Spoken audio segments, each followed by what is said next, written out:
Hi friends, welcome to competitive cracker. ഞാൻ ആശ വിനീഷ്. ഇന്ന് ഞാൻ വന്നിരിക്കുന്നത് എനിക്ക് ഇന്ന് കിട്ടിയ എനിക്കൊരു മെസ്സേജായിട്ട് വന്ന എൻ്റെ ഒരു സ്റ്റുഡൻറ്റിൻ്റെ ഒരു കമൻറ്റ്. ആ ഒരു കമൻറ്റ് എനിക്ക് വിഷമമുള്ളതായിരുന്നു. അപ്പോൾ അത് ഞാൻ എന്തുകൊണ്ടാണ് അതിനെ ആ കമൻറ്റിനെ ബേസ് ചെയ്തൊരു വീഡിയോ ചെയ്യാം എന്ന് വിചാരിച്ചു. അത് തീർച്ചയായിട്ടും നിങ്ങളിൽ പലരും അനുഭവിക്കുന്ന ഒരു പ്രശ്നം ആണ് അവഗണന എന്നുള്ള കാര്യം, അല്ലേ?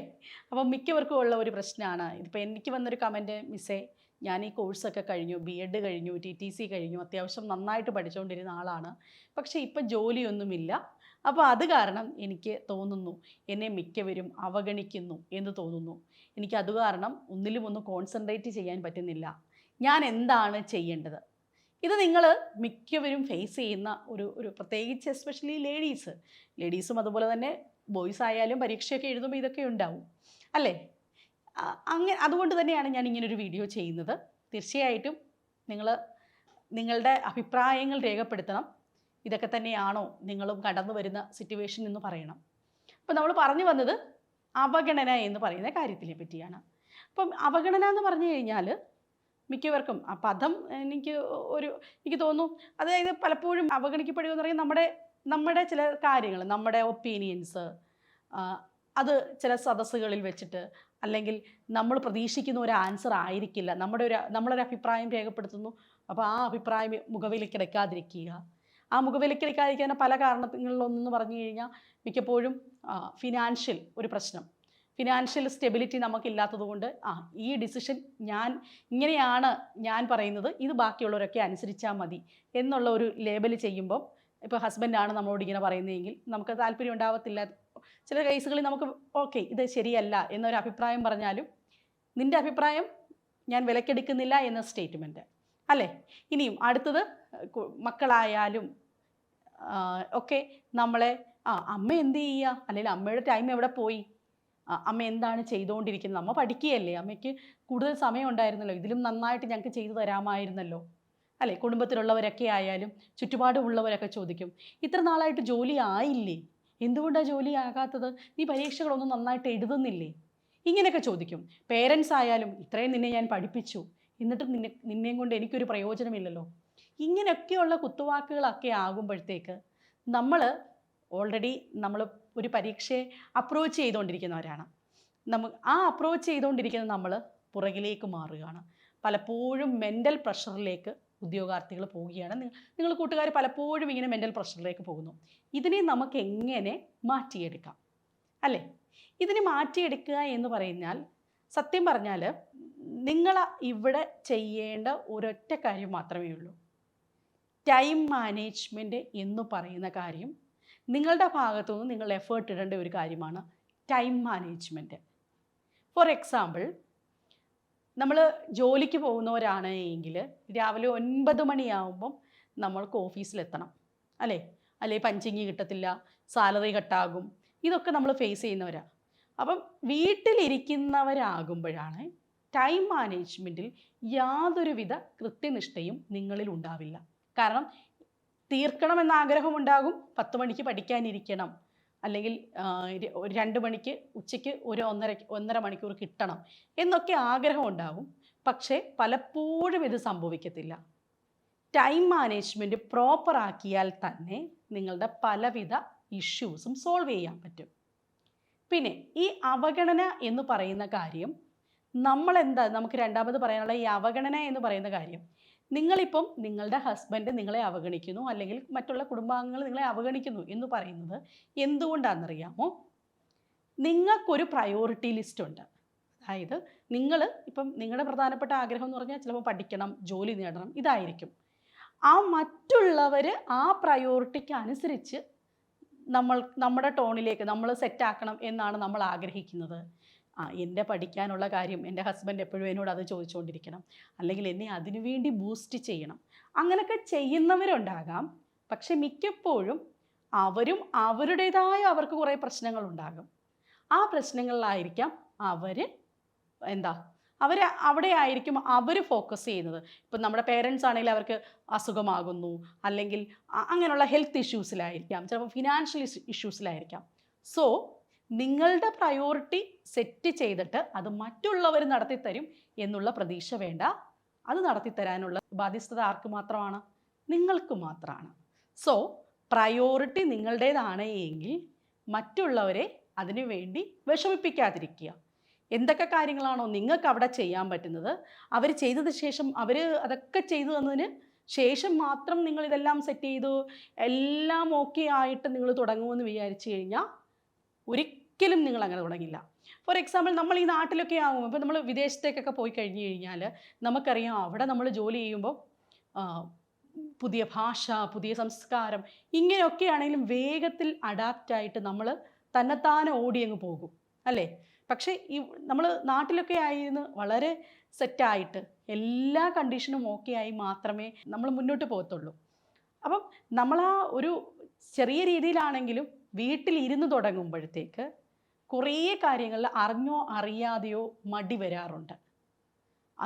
അത് ഓവർകം ചെയ്യണമെങ്കിൽ എങ്ങനെയാണ്? ഞാൻ എപ്പോഴും പിള്ളേരോട് പറയാറുള്ളതാണ്, നിങ്ങൾ പഠിക്കാനിരിക്കുകയാണ് എങ്കിൽ നിങ്ങൾ ഒരു ഓഫീസിൽ പോകുന്ന രീതിയിൽ തന്നെ, അല്ലെങ്കിൽ ഒരുങ്ങി തന്നെ ഇരുന്ന് കുളിച്ച് വൃത്തിയായിട്ട് ഇരുന്ന് തന്നെ പഠിക്കുക. അതിനൊപ്പം നിങ്ങൾക്ക് എന്താ ചെയ്യാൻ പറ്റും? അപ്പോൾ നിങ്ങളുടെ ടൈം മാനേജ്മെൻറ്റ് പ്രോപ്പറാക്കും. ഓക്കെ. ഇനിയും അടുത്തതെന്ന് വെച്ച് കഴിഞ്ഞാൽ, നമ്മൾ ജോലിക്ക് പോകുന്നില്ല എന്ന് വിചാരിക്കുക. ജോലിക്ക് പോകുന്നില്ല എങ്കിൽ സത്യം പറഞ്ഞാൽ നമ്മുടെ കുട്ടികളുടെ മുഴുവൻ ഉത്തരവാദിത്വം, കുടുംബത്തിൻ്റെ മൊത്തം ഉത്തരവാദിത്വം ഒക്കെ നമ്മുടെ തലയിലാണ് അല്ലേ? അതായത് എല്ലാവരും നമ്മളിലേക്കായിരിക്കും. വീട്ടിലെ പണികളൊന്നും ആരും ഏറ്റെടുക്കാൻ പോകുന്നില്ല. അവിടെ നിങ്ങൾക്ക് നിങ്ങളുടെ അവസ്ഥകൾ മറ്റുള്ളവരോട് തുറന്നു പറയാനും പറ്റണം. ഇതെല്ലാം ഉള്ളിൽ സപ്രസ് ചെയ്ത് കുറേ നാൾ മാത്രമേ കൊണ്ടുപോകാൻ പറ്റത്തുള്ളൂ.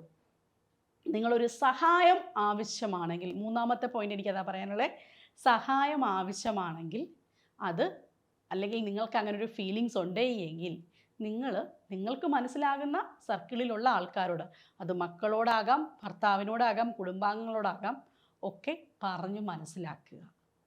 ദെൻ ഇനിയും അടുത്ത വളരെ നല്ലൊരു കാര്യമാണ് എനിക്ക് പറയാനുള്ളത്.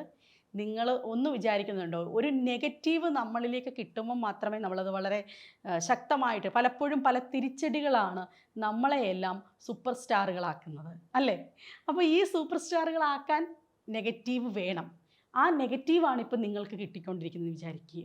നിങ്ങളിലെ സൂപ്പർ സ്റ്റാറായിട്ട് നിങ്ങൾക്ക് വിളങ്ങണമെങ്കിൽ എന്ത് ചെയ്യണം? നിങ്ങൾ ഈ നെഗറ്റീവ് തിരിച്ചടികളെയൊക്കെ എന്താക്കുക? തിരിച്ചടികൾ വരുമ്പോൾ പുറകിലോട്ട് പോകുകയല്ല വേണ്ടത്. പതറിക്കഴിഞ്ഞ് പുറകിലേക്ക് മാറിയാൽ എന്താ സംഭവിക്കുന്നത്? നിങ്ങൾ അവിടെ ഇരുന്ന് പോകും, സെറ്റായി പോകും. ഇനി ആ സെറ്റായി പോയി കഴിഞ്ഞാൽ നിങ്ങൾ ജീവിതകാലം മൊത്തം നിങ്ങളോട് പോലും നീതി പുലർത്താതെ കഴിഞ്ഞു പോകത്തതേ ഉള്ളൂ. ഈ തിരിച്ചടികൾ മിക്ക സക്സസ്ഫുൾ കാൻഡിഡേറ്റ്സും ഇവിടെ വരുന്ന ഈ പ്ലാറ്റ്ഫോമിൽ, കോമ്പറ്റിറ്റീവ് ക്രാക്കറിൻ്റെ പ്ലാറ്റ്ഫോമിൽ ഒരുപാട് ഉദ്യോഗാർത്ഥികൾ വരാറുണ്ട്. അവരെല്ലാം എന്താ പറയുന്നത്?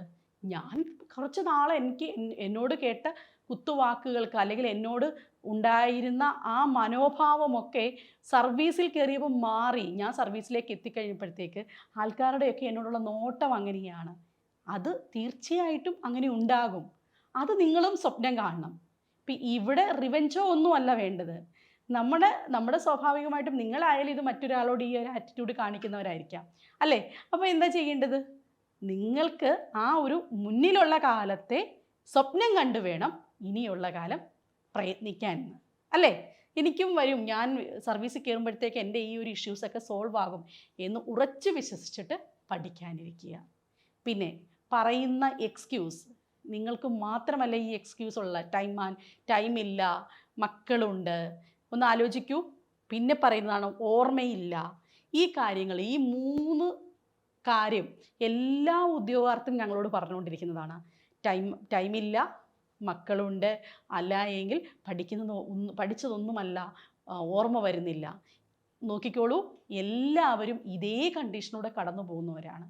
സോ നിങ്ങളുടെ പ്രശ്നങ്ങൾ നിങ്ങളുടേത് മാത്രമല്ല, എല്ലാ ഉദ്യോഗാർത്ഥികളും അനുഭവിക്കുന്നതാണ്. അവിടെ നിങ്ങൾക്ക് അവരിൽ നിന്നും വ്യത്യസ്തമായിട്ട് എന്തെങ്കിലും ചെയ്തെങ്കിൽ മാത്രമേ വരുന്ന പരീക്ഷ ക്രാക്ക് ചെയ്യാൻ സാധിക്കുകയുള്ളൂ. ഈ പ്രശ്നങ്ങളൊക്കെ പറഞ്ഞിരുന്നാൽ, കാരണം 30-35 വയസ്സുള്ള ആൾക്കാർക്കൊക്കെ, 25 തൊട്ട് 35 വയസ്സ് വരെയുള്ള ആൾക്കാർക്ക് അവരോടൊപ്പം ചെറുതോ വലുതോ ആയൊരു കുട്ടി ഉണ്ടാകും, അത് ഉറപ്പാണ്. അവിടെ നമ്മൾ പല കാര്യങ്ങളും മറന്നു പോകും, ഉറപ്പാണ്. ടൈം മാനേജ്മെൻറ്റ് നമുക്ക് ടൈം പ്രോപ്പറായിട്ട് കിട്ടില്ല, കാരണം നമ്മൾ പല കാര്യങ്ങളിലും ബിസിയാണ്. ഇതൊക്കെ സ്വാഭാവികമാണ്. സോ അതൊക്കെ മനസ്സിലിരുത്തിയിട്ട് കിട്ടുന്ന സമയം നന്നായിട്ട് ഉപയോഗിക്കുകയും അവഗണനകളെ പോസിറ്റീവാക്കാൻ പറ്റും. തിരിച്ച്, അതായത് നിങ്ങളുടെ അവസ്ഥ എന്താണെന്ന് കറക്റ്റായിട്ട് കമ്മ്യൂണിക്കേറ്റ് ചെയ്താൽ പലവിധ പ്രശ്നങ്ങൾക്കും സൊല്യൂഷൻ ഉണ്ടാകും. സോ ഈ വീഡിയോ കാണുന്ന എൻ്റെ എല്ലാ പ്രിയ സുഹൃത്തുക്കളോടും എനിക്കതാണ് പറയാനുള്ളത്. ഈ പറഞ്ഞ ഏതെങ്കിലുമൊക്കെ കാര്യങ്ങൾ ലൈഫിൽ ചെയ്തു നോക്കുക. പ്രയോറിറ്റി സെറ്റ് ചെയ്ത് തന്നെ ലൈഫിനെ മുന്നോട്ട് കൊണ്ടുപോവുക. മറ്റൊരാൾ അവരുടെ സെറ്റിംഗ് ആകരുത്, അത് നിങ്ങളുടെ മാത്രമാകുക. ഇനിയും B.Ed TTC ഒക്കെ പഠിച്ച് വരുന്ന ജോലികളെന്ന് പറഞ്ഞാൽ അധ്യാപകരാകുക, HSA എക്സാം വിളിക്കുന്നു, UP എക്സാം, HSST എക്സാംസ്, അങ്ങനെ നിരവധിയുണ്ട്. അവിടെ KTET, സെറ്റ്, നെറ്റ് തുടങ്ങിയ യോഗ്യതാ പരീക്ഷകളില്ല എങ്കിൽ അവ ക്ലിയർ ചെയ്യുക എന്നുള്ളതാണ് ആദ്യ കടമ്പ. പിന്നെ നമ്മൾ ഇത്രയും നാളും പഠിച്ചതും ഇനിയും ശ്രമിക്കുന്നതും ഒക്കെ എന്താണ്, ഒരു ജോലി നേടാൻ വേണ്ടിയാണ്. അവിടെ നിങ്ങൾ നിങ്ങളുടെ ടൈമും നിങ്ങളുടെ പണവും ഇൻവെസ്റ്റ് ചെയ്തെങ്കിൽ മാത്രമേ, അതായത് ഒരു 30 വയസ്സിൽ സർവീസിൽ കയറിയാൽ പോലും, LP ആണെങ്കിൽ പോലും ഏകദേശം റിട്ടയർമെൻറ്റ് ലൈഫിലേക്ക് അടുത്തെത്തുമ്പം സാലറി ഇനത്തിൽ തന്നെ നിങ്ങൾക്ക് കിട്ടുന്നത് 1 കോടി ചില്ലാനം രൂപയാണ് കിട്ടുന്നത്, അല്ലേ? അപ്പം അത്രയും രൂപ നമ്മുടെ കയ്യിൽ, പെൻഷൻ ബാക്കിയുള്ള തുകകളൊന്നും ഞാൻ പറയുന്നില്ല. എന്നാൽ പോലും അതിനു വേണ്ടി നമ്മളൊരു കോഴ്സ് എടുക്കാനോ ഒരു ബുക്ക് മേടിക്കാനോ പലപ്പോഴും മടിയാണ്. എന്തിനാണ് അവിടെ? കാരണം നമ്മൾ പല കാര്യത്തിന് വേണ്ടി നമ്മൾ സ്വയം ഡിസിഷൻ എടുക്കണം. എനിക്കിത് വേണം, ഞാനിവിടെ ഇത് മുടക്കിയാൽ എനിക്ക് സക്സസ്ഫുൾ ആകാൻ പറ്റും എന്ന് കോൺഫിഡൻസ് ആണോ? തീർച്ചയായിട്ടും മുടക്കണം. അതായത് മോന് ട്യൂഷന് വേണ്ടി ഞാൻ വിടും, പക്ഷേ എനിക്ക് സ്വന്തമായിട്ട് എന്തെങ്കിലും ചെയ്യുമെന്ന് വിചാരിച്ചാൽ നടക്കത്തില്ല. അങ്ങനെയല്ല വിചാരിക്കേണ്ടത്. ഇവിടെ ഡിസിഷൻ എടുക്കേണ്ടത് നിങ്ങൾ തന്നെയാണ് വേണ്ടത്. തീർച്ചയായിട്ടും നല്ല ഡിസിഷനൊക്കെ എടുത്ത് പഠിച്ച് മുന്നേറി ഈ പറയുന്ന കാര്യങ്ങളെയൊക്കെ ഒന്ന് പുറകിലേക്ക് മാറ്റി നിർത്തിയിട്ട് വരാൻ പോകുന്ന LPSA, UPSA എക്സാംസ് അല്ലെങ്കിൽ KTET എക്സാം നന്നായിട്ടൊന്ന് പ്രിപ്പയർ ചെയ്ത് എഴുതി നോക്ക്. വിജയം ഉറപ്പായിരിക്കും. ഈ 5 പോയിൻറ്റ്സ് ഞാൻ പറഞ്ഞത് എഴുതി വെച്ച് തന്നെ പ്രവർത്തിക്കുക. തീർച്ചയായിട്ടും നിങ്ങൾക്കും മാറ്റമുണ്ടാകും. ഓക്കെ, LPSA, UPSA പ്രിപ്പയർ ചെയ്യുന്ന ഉദ്യോഗാർത്ഥികൾക്ക് ടീം CC നൽകുന്ന ഒരു ഉറപ്പുണ്ട്, കൂടെ പഠിച്ച ജോലി ഉറപ്പ്. അത് ഞങ്ങൾ വാക്കാൽ മാത്രമല്ല പ്രവൃത്തിയിലൂടെ കാണിച്ച കാര്യമാണ്. ടീം CCയുടെ പുതിയ ക്ലാസ്സുകളും സ്റ്റാർട്ട് ചെയ്തിട്ടുണ്ട്. സ്പാർക്ക്, നിങ്ങൾക്ക് അഡ്മിഷൻ എടുക്കാം. അഡ്മിഷൻ എടുത്തു കഴിഞ്ഞാൽ വേറെ ഒന്നും പഠിക്കേണ്ട, ഞങ്ങൾ പഠിപ്പിച്ച ഞങ്ങളുടെ മൊബൈൽ ആപ്ലിക്കേഷനുള്ള ക്ലാസ് മാത്രം കണ്ടാൽ മതി. അടുത്ത ലിസ്റ്റിൻ്റെ ആദ്യത്തെ 50 റാങ്കിനുള്ളിൽ നിങ്ങളുണ്ടാകും. ഇനിയും കോഴിക്കോട്ടുള്ളവരൊക്കെ ആണെന്നുണ്ടെങ്കിൽ ഒരു സന്തോഷകരമായ കാര്യം പറയാനുണ്ട്. ഈ വരുന്ന 16-ാം തീയതി ഞങ്ങൾ കോഴിക്കോട്ടേക്ക് എത്തുകയാണ്. നമുക്ക് നേരിട്ട് കാണാം. ഇതേപോലെ കുറേ കാര്യങ്ങളൊക്കെ സംസാരിച്ച് സെറ്റാക്കി പോരാം. അപ്പം മറക്കണ്ട, അതിൻ്റെ രജിസ്ട്രേഷൻ ലിങ്ക് ഞാൻ താഴെ കൊടുത്തിരിക്കാം. KTET കിട്ടിയിട്ടില്ലാത്തവർക്ക് വേണ്ടി KTET കെയർ പ്രോഗ്രാം CC നടത്തുന്നുണ്ട്. അതിലെന്താ പറയുന്നതെന്ന് വെച്ച് കഴിഞ്ഞാൽ, നിങ്ങളുടെ പ്രശ്നങ്ങൾ, എന്തുകൊണ്ടാണ് ഇത്രയും നാൾ നിങ്ങൾക്ക് KTET കിട്ടാതായത്, അങ്ങനെ ഇൻഡിവിജ്വലി നമുക്ക് സംസാരിച്ച് അവിടെ നമുക്ക് സെറ്റാകാം. ഒപ്പം ഞങ്ങളുണ്ട്. അപ്പോൾ ഉറപ്പിച്ചോ, ഉടനെ തന്നെ നമുക്കൊരു എക്സാമൊക്കെ എഴുതി ക്ലിയർ ചെയ്ത് ജോബൊക്കെ സെറ്റാക്കി പ്രശ്നങ്ങളൊക്കെ പറഞ്ഞു തീർക്കാം. പുതിയ വീഡിയോസുമായിട്ടും കാണാം. വീഡിയോ ഇഷ്ടമായിട്ടുണ്ടെങ്കിൽ തീർച്ചയായിട്ടും കമൻറ്റ് ചെയ്യുക. അതോടൊപ്പം തന്നെ ഒന്ന് ഷെയർ ചെയ്തേക്കുക. Thank you so much.